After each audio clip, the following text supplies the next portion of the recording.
Once the mind accepts separation, attack thinking is like a reflex. What the fuck you looking at, for instance? Just automatically thinking it's about me. Attack thinking is just automatic. Right?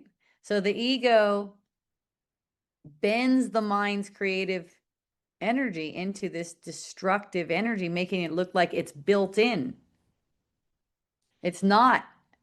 Destructiveness is not a God-given instinct that you have. It's a distortion.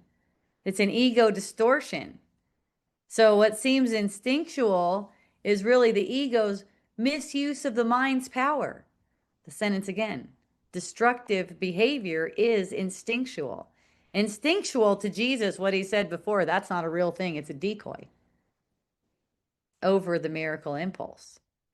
So recognizing the distinction between the two, it keeps us from confusing ego reflexes with creation.